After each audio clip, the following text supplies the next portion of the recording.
Hi everyone, welcome and welcome back to my channel. This is Shubhadeep Mondal, a second year MBBS student of Mednipur Medical College and Hospital. তো দেখো batch 2023 MBBS এবং BDS এর first prop ব্যাচের জন্য বলছি যে তোমাদের আগের দিনই ডব্লিউএইচএস একটা নোটিফিকেশন পাবলিশ করেছে রিগার্ডিং তোমাদের ইউনিভার্সিটি রেজিস্ট্রেশন। তো তোমাদের অনেকেরই অনেক কিছু ডাউট রয়েছে সেই সম্পর্কে।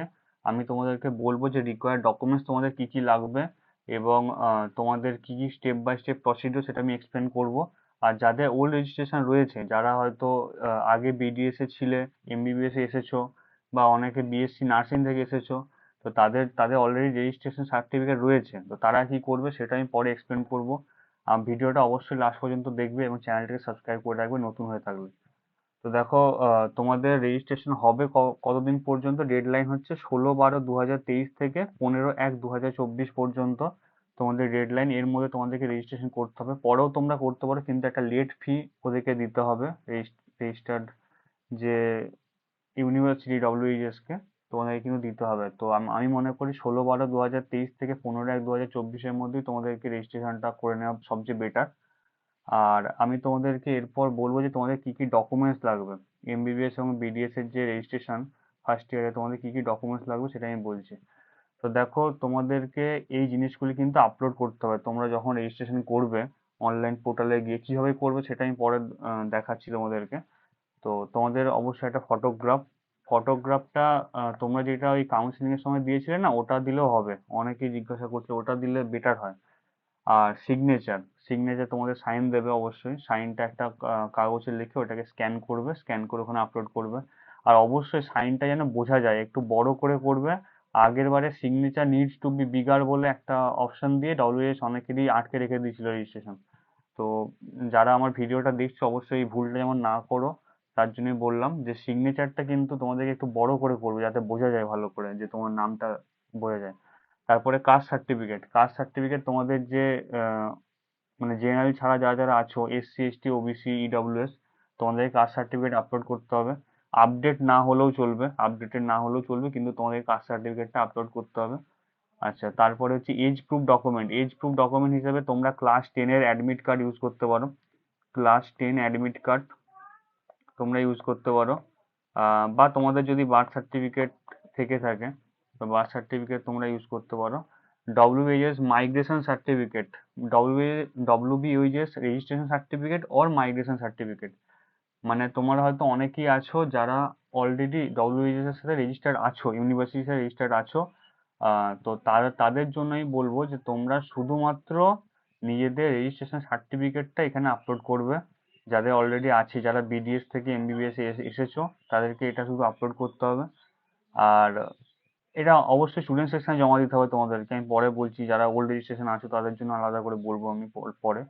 এনওসি বা ট্রেনি রিজার্ভ কপি, তো দেখো অনেকেই আমাকে অনেকদিন আগে একজন জুনিয়র বলছিল যে তোমাদের এনওসি সার্টিফিকেট অনেক কলেজে দিচ্ছে, মানে বিশেষ করে ভেটেরিনারি বা ভেটেরিনারি না হলো প্যারামেডিক্যাল যেগুলো, সেখানে নাকি টিসি সার্টিফিকেট না দিয়ে এনওসি দিচ্ছে। তো এনওসি থাকলেও তোমাদের চলে যাবে, অসুবিধা কিছু নেই।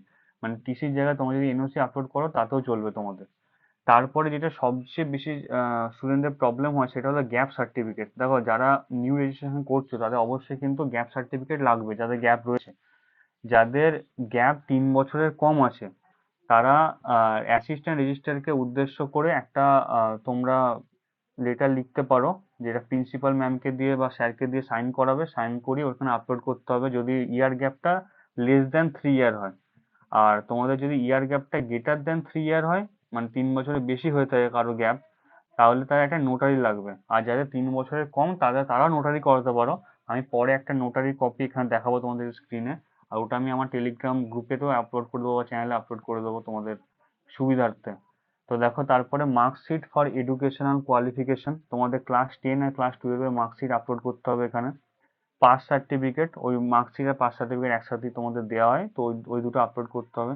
পিডব্লিউডি সার্টিফিকেট, যারা হ্যান্ডিক্যাপ আছো বা যারা বিশেষভাবে সক্ষম, তো তাদের জন্য আমি বলবো যে তারা পিডব্লিউডি সার্টিফিকেটটা অবশ্যই আপলোড করবে এখানে। আর ন্যাশনালিটি সার্টিফিকেট আদার দেন ইন্ডিয়ান, এটা তোমাদের দরকার নেই।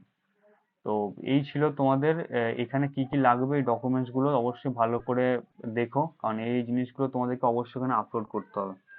এরপর যাদের ওল্ড রেজিস্ট্রেশন আছে তাদেরকে আমি একটা কথা বলি, যাদের ওল্ড রেজিস্ট্রেশন যাদের আছে তাদেরকে কিচ্ছু করার দরকার নেই, তাদেরকে নতুন করে রেজিস্ট্রেশন করার কোনো দরকার নেই, ফর্ম ফিল আপ করার দরকার নেই। তাদেরকে নিজেদের কলেজের তোমরা স্টুডেন্ট সেকশনে যাবে, স্টুডেন্ট সেকশনে যেয়ে সেখানে বলবে যে আমাদের ওল্ড রেজিস্ট্রেশন রয়েছে, তোমাদের রেজিস্ট্রেশন সার্টিফিকেটটা তোমরা যদি দিয়ে থাকো ওখানে ওদের কাছে থাকবে। তারপরে তোমাদের যে টিসি সার্টিফিকেট যেটা তোমরা হয়তো অ্যাডমিশন সময় দিয়েছো, বা তোমাদের হয়তো তোমাদের কাছে আছে কিন্তু তোমরা এখনো দাওনি স্টুডেন্ট সেকশনে, তো তোমরা সেটা অবশ্যই দেবে। ওরা কিন্তু ওইগুলো নিয়ে তোমাদের ইউনিভার্সিটি থেকে পাঠাবে, ওই যে আমাদের এখানে ওল্ড রেজিস্ট্রেশন এগুলো আছে, তোমাদের শুধু কলেজের নাম আর তোমাদের কোর্সটা চেঞ্জ হবে, তোমাদের বাকি কিচ্ছু ডিটেলস চেঞ্জ হবে না। এবং তোমাদের যে মানে এমবিবিএস এ তোমাদের যে আগে যে রেজিস্ট্রেশন ছিল বিডিএস বা বিএসসি নার্সিং বা যে কোনো কোর্সে যেখানে তোমরা তোমাদের ডব্লিউএইচ রেজিস্ট্রেশন সার্টিফিকেট আছে, তোমাদের যা রেজিস্ট্রেশন নম্বর ছিল তাই থাকবে, শুধুমাত্র কলেজ আর কোর্সটা চেঞ্জ হবে। তাই আমি বলছি যে তোমরা এইসব নিয়ে একদম ভাবো না, তোমরা অবশ্যই মার্কশিট আর এখানে পাস সার্টিফিকেট আর পিডব্লিউ সার্টিফিকেট আর ন্যাশনালিটি সার্টিফিকেট এগুলো মানে যা যা তোমার লাগবে, যারা নিউ রেজিস্ট্রেশন করবে তারা অবশ্যই এগুলো একটু খেয়াল রাখবে। তো এরপর আমি তোমাদেরকে দেখাচ্ছি যে তোমরা কিভাবে এটা মানে ডব্লিউবিএস পোর্টালে যাবে যে রেজিস্ট্রেশন করবে। তো চলো চলে যাওয়া যাক ডব্লিউবিএস পোর্টালে।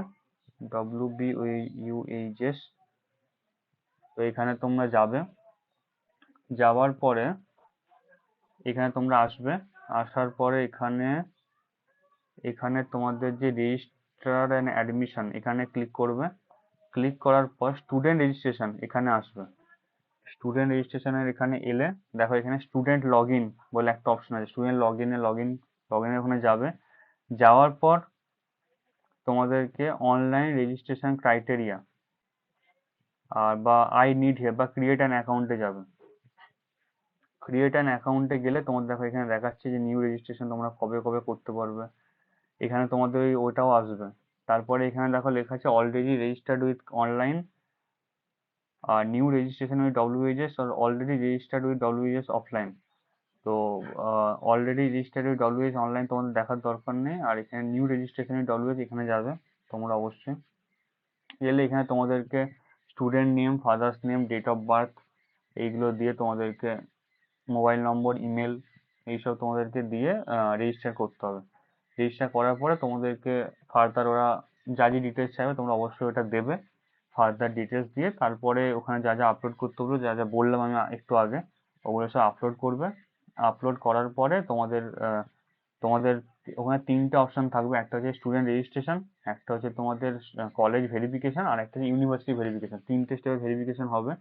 তো তোমরা তো তারপরে তোমাদের অনেক কলেজ কি করে যে যে পোর্টালে তোমরা যে যে জিনিসগুলো আপলোড করলে, আপলোড করার পরে ওরা একটা তোমরা রেজিস্টার যে হয়েছো তার একটা প্রুফ হিসাবে একটা ডকুমেন্টস দেয়, ওই ডকুমেন্টসটা জমা দিতে বলে অনেক কলেজ।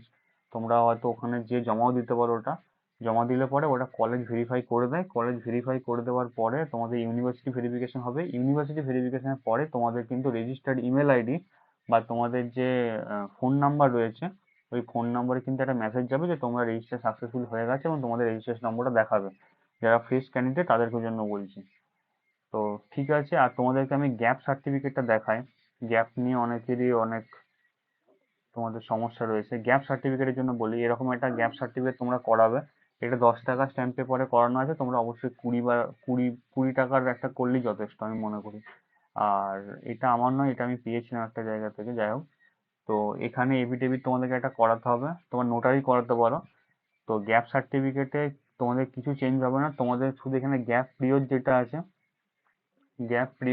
আছে সেই গ্যাপ পিরিয়ডটা তোমাদেরকে জাস্ট মেনশন করতে হবে। এখানে আমার লেখা আছে 2018 থেকে 2021, তোমাদের যেটা গ্যাপ পিরিয়ড আছে সেটা তোমরা এখানে লিখবে, আর তোমাদের এইচএস কোন সালে কোন কোন স্কুল থেকে, তারপর তোমাদের অ্যাড্রেসটা চেঞ্জ হবে এখানে, আর বাকি সব কিছু একই থাকবে। তো আমি একটা তোমাদের যেটা দেখে তোমরা অবশ্যই একটা গ্যাপ সার্টিফিকেট বানাতে পারবে, এই কপিটা আমি দিয়ে দেবো আমার টেলিগ্রাম গ্রুপেতেও দিয়ে দেবো, টেলিগ্রাম চ্যানেলও দিয়ে দেবো।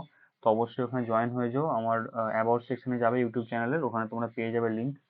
আর ঠিক আছে, এটাই ছিল, আর কোনো কিছু ডাউট হলে অবশ্যই কমেন্ট সেকশনে জিজ্ঞাসা করবে। আর তোমাদের যা যা ডাউট হবে তোমরা এমনিতেও আমার টেলিগ্রাম গ্রুপ বা ইনস্টাগ্রাম বা ফেসবুক বা টেলিগ্রামে, তোমার যেখানে খুশি মেসেজ করতে পারো, কমেন্ট সেকশনে কমেন্ট করতে পারো, আমি রিপ্লাই দিয়ে দেবো সময় মতো। তো ঠিক আছে, দেখা হচ্ছে নেক্সট ভিডিওতে। Thank you very much.